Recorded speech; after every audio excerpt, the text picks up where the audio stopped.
Hey guys, good morning. Welcome back to our channel, the Eaton Squad. My name is Addie. So for today's video are the latest travel requirements for foreign nationals going to and from the Philippines for the month of October 2025. Details coming up.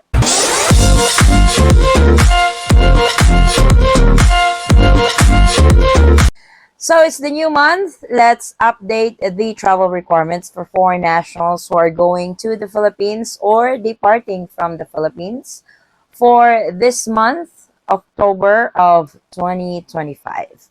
The very first one is your passport. As a foreign passport holder, your passports must be valid because you cannot really fly if it's invalid. Make sure that your passport has at least 6 months or more validity period in it, because it is actually grounds for denied boarding if your passports only has less than 6 months validity in it. So before even booking that flight, check if your passports are still valid. That way, no hassle, no delays on your upcoming trip to the Philippines. Plane ticket. This is very important because you can't really go anywhere without your plane ticket. So plane tickets have different rules, particularly for foreign nationals entering the Philippines. For tourists, you guys are actually required to have an onward ticket, especially if your stay in the Philippines is more than 30 days or your return date is more than 30 days. Airline will check, because what's going to happen when they scan your passport, and if they see that your return date is more than 30 days, it would automatically pop up some requirements. It's either a visa or the onward ticket to your next destination. What others will do is they would purchase an onward ticket on the sideline. There's websites that you guys can get this ticket. These are legit tickets that you can show the airline, so it satisfies this requirement. This is as low as $16. I actually made a video of this, but please feel free to check the video out in the channel. I have done this for a while, so it might be at the very bottom of the videos that I have already uploaded. But yes, this is possible. You don't need to purchase a very expensive ticket for your onward ticket. And to those of you who are just staying in the Philippines for a couple of weeks, 3 weeks max, your return tickets are good to go. This is only for those foreign nationals entering the Philippines as a tourist who are staying more than 30 days or its return date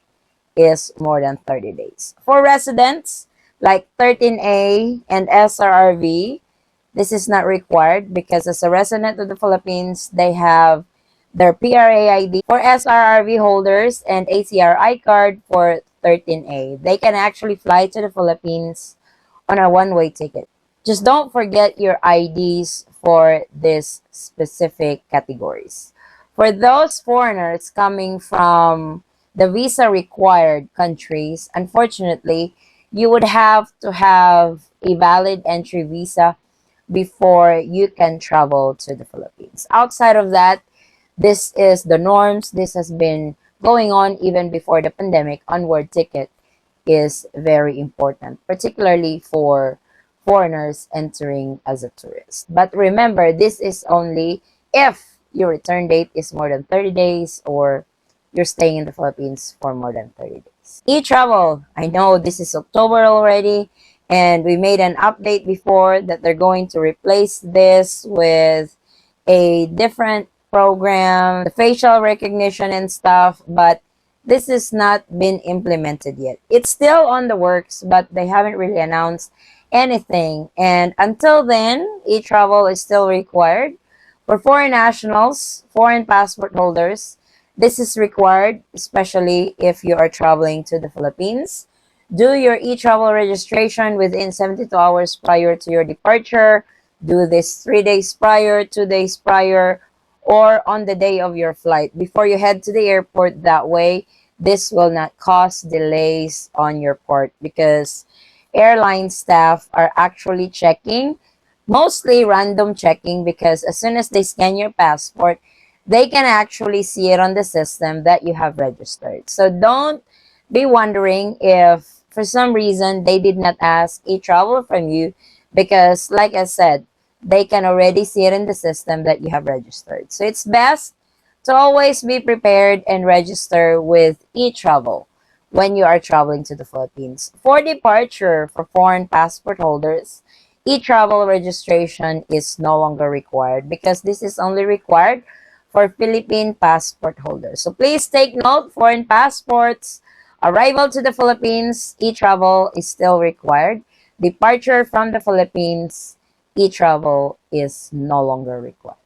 To those foreign nationals who are flying with their Filipino spouse, former Filipino spouse, or dual citizens, green card holders, permanent residents, you guys are eligible to avail for the Balikbayan visa. This is a Balikbayan program granting 1 year visa for free upon arrival into the Philippines.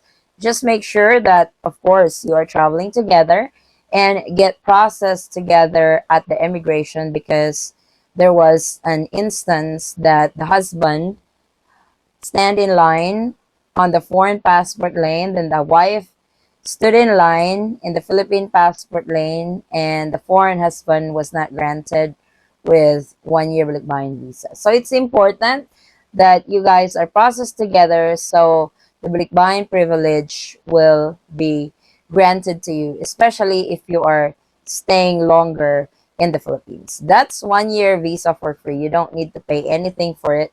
It's given to you upon arrival. If you're traveling with your foreign spouse, marriage certificate may be asked during your immigration process. And if you're traveling with your foreign kids, that's the birth certificate of the kids when you are being processed. So it wouldn't hurt if you prepare these necessary documents when you are traveling internationally. That way, you can avoid delays and hassle on your trip. So that's pretty much the most important travel requirements to the Philippines or departing from the Philippines for foreign nationals for this month.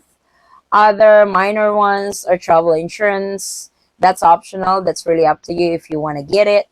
I highly suggest that you get it if you can squeeze it in your budget. That's highly suggested. It's not mandatory at all that you have to have travel insurance. Travel tax actually is part of e-travel now. That would be on a separate video for e-travel update, but it should notify you, or it should remind you if you are one of those that needs to pay travel tax. But for foreign nationals, particularly for tourists, if you have not stayed in the Philippines for 1 year and up, you don't need to pay for travel tax unless you're a resident like a 13A visa holder.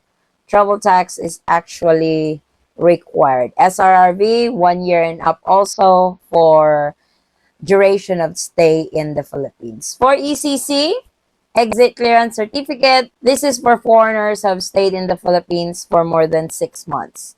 When I say foreigners, these are foreigners under the foreign tourist category. So 6 months or more, you need to secure your exit clearance certificate. If not, then you don't need to secure it. 13As are also required to secure the exit clearance certificate, 6 months and up as well, but SRV visa holders are exempted on this requirement. For foreign nationals who are admitted to the Philippines under the Balikbayan program, the 6 months duration of stay in the Philippines under this category will not require you to secure the exit clearance certificate unless you've been here for 18 months, then that kicks in. But outside of that, that's the travel requirements for foreign nationals for this month, October 2025. And to those of you who have just recently arrived in the Philippines or depart from the Philippines, if you could share your experience, what are they looking for when it comes to documentation? Was your travel smooth, hassle-free and stuff? If you could share that in the comment section to give our foreign fellow foreigners a heads up on what's going on or what's their process at the moment, I would really appreciate it. So this is the latest. Thank you guys so much for watching. If you have any questions, concerns, or inquiries with regards to this video or any of our travel related videos, please comment it down below and I will try to get back to you guys as soon as I can.